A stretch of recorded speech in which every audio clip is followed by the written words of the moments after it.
Бул мамлекет эле өзү карап кое турган маселе экен, туурабы?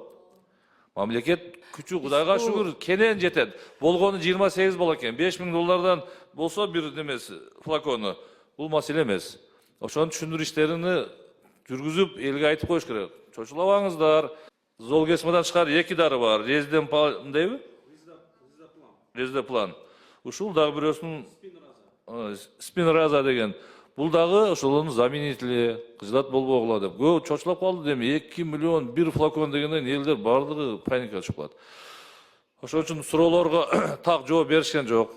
Элибизге рахмат айтып коелу. Мындай мезгилде ушул түп көтөрүлүп 20 сомдон баштап жанагы аз камсыз болгон үй бүлөдөгүлөр, жанагы инвалиддик коляскада отургандар келип атат, көрүп атасыздар. Жанагы кичинекей бөбөк, жанагы капелка чогулткан балдар, алар кылып Кудайга шу көрсөң көз кубанат. Эми бирок Кудай сактасын, мындай оорууга эч ким оорубасын.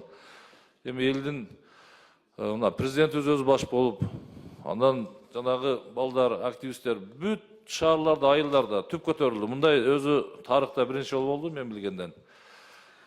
Дайыма мындай боло бербейт.